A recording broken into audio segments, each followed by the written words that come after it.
On a découvert Kepler 22b, une petite exoplanète dans la constellation du Cygne. Cela te semble anodin? En réalité, c'est très important. C'est la première planète située dans la zone habitable qui a été découverte par le télescope Kepler. En d'autres termes, il y a peut-être de l'eau sur cette planète. Et s'il y a de l'eau, il y a peut-être de la vie. Kepler 22b pourrait devenir notre nouvelle maison. Alors, regardons-la de plus près. Il faut savoir que découvrir de nouvelles planètes n'est pas du tout facile.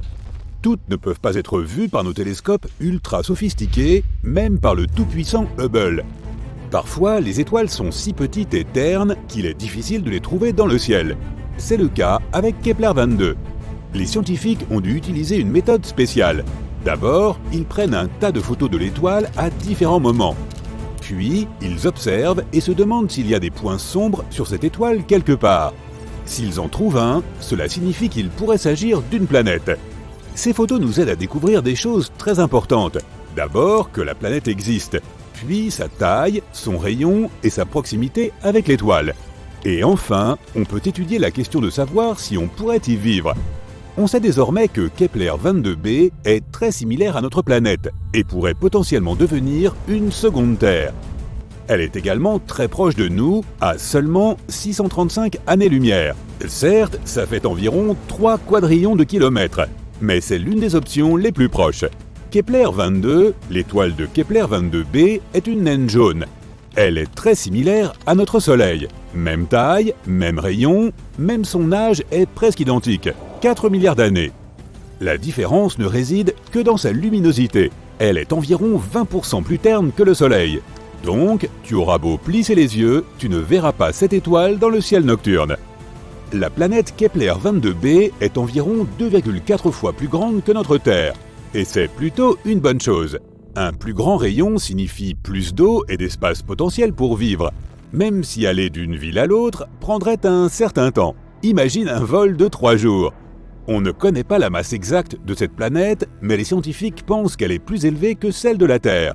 Elle pourrait même être jusqu'à 36 fois supérieure à celle de notre planète. Qu'est-ce que cela signifie? Une énorme gravité. Si la planète est 36 fois plus lourde que la Terre, alors la gravité y sera environ 6 fois plus forte.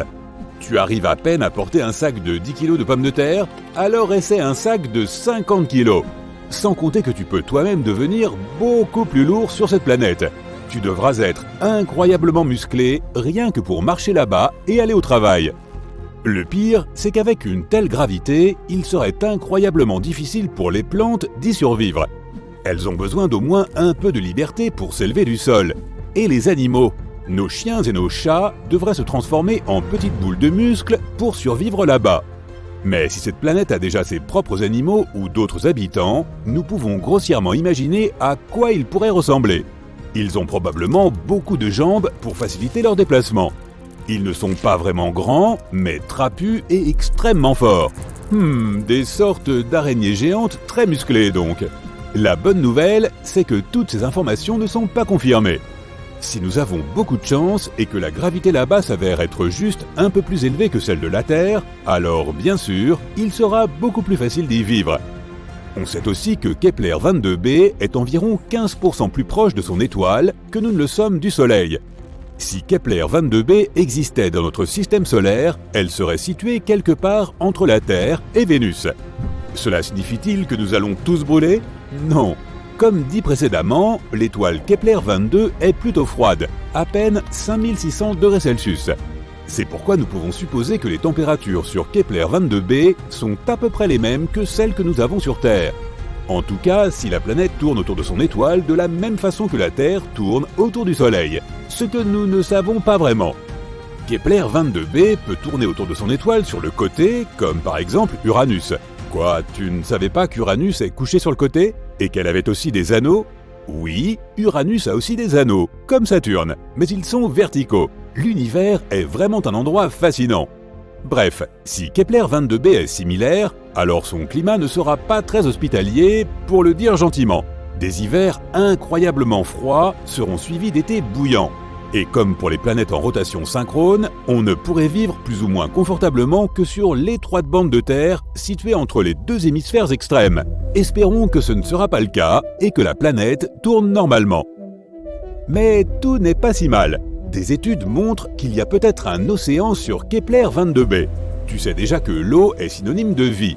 Mais dans ce cas, c'est aussi un gros avantage car une planète couverte par un océan a toujours des températures plus stables. L'eau absorbe une partie de la chaleur et la répartit uniformément sur la planète. Les parties chaudes se refroidissent et les parties glacées se réchauffent. D'ailleurs, c'est exactement ce qui est arrivé à la Terre il y a des milliards d'années. Lorsque notre planète a commencé à avoir ses premières petites flaques d'eau, notre Lune bien-aimée a aidé ces flaques d'eau à se répandre sur toute la planète. Grâce à cela, le rocher incandescent qu'était notre Terre s'est transformé en une mignonne petite boule pleine de vie. Donc, si Kepler 22b a de l'eau mais pas d'atmosphère, les scientifiques pensent que la température moyenne là-bas pourrait être d'environ -11 degrés Celsius. Mais s'il y a aussi une atmosphère semblable à celle de la Terre, alors la température peut atteindre 22 degrés Celsius, ce qui serait idéal.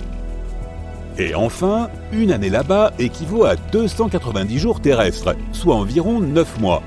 La planète n'a pas de satellite naturel, donc il faudrait malheureusement se passer de cette belle vue de la Lune. Mais la bonne nouvelle, c'est que nous serions probablement capables de voir le Soleil comme une petite étoile lointaine. Nous pourrions l'admirer dans ce ciel nocturne en faisant quand même attention à ces araignées géantes. C'est tout ce que l'on sait pour le moment. Malheureusement, il est assez difficile d'explorer de telles planètes, de sorte qu'il y a encore beaucoup de données très importantes que nous ne connaissons pas. Par exemple, quel genre de planète est-ce ? Oui, il nous manque les informations les plus cruciales sur Kepler 22b. Nous ne savons pas si c'est une planète tellurique ou non. Et si ce n'est pas le cas, alors toutes les informations mentionnées précédemment ne servent à rien. Il se peut qu'il s'agisse d'une planète gazeuse, ou une planète couverte de gaz avec un noyau solide comme Neptune, ou un monde aquatique recouvert d'un océan géant. Il vaudrait mieux que ce soit une planète aquatique. Au moins, on pourrait y construire une sorte de ville sous-marine. On pourrait filtrer l'eau et manger du poisson, jusqu'à ce qu'on évolue vers une espèce amphibie. Est-ce que ce serait considéré comme une évolution si on retournait à nos origines ? Quoi qu'il en soit, les scientifiques pensent que Kepler 22b pourrait s'avérer être une planète semblable à Neptune. Certains astronomes ont même rangé la planète dans la catégorie des mini-Neptunes. Oui, c'est une vraie catégorie de planètes. Mais cela n'a pas encore été prouvé. Et même si Kepler 22b s'avère être une planète tellurique, on ne sait toujours pas à quoi ressemble l'atmosphère là-bas. Ou même s'il y en a une. Et si elle s'avérait être comme celle de Vénus, elle serait extrêmement toxique. Il faudrait alors creuser profondément sous terre pour survivre d'une manière ou d'une autre sur cette planète. Et il faudrait aussi trouver une source de chaleur, car il fait plutôt froid sous terre. Il existe de nombreuses possibilités avec Kepler 22b. Jusqu'à présent, nous n'avons pas de réponse claire. Mais espérons que les scientifiques les trouveront avant qu'on fasse embarquer les premières personnes dans des navettes et qu'on les envoie à la conquête de Kepler 22b. Ce serait gênant si elle s'avérait être une planète gazeuse ou à l'atmosphère ultra toxique.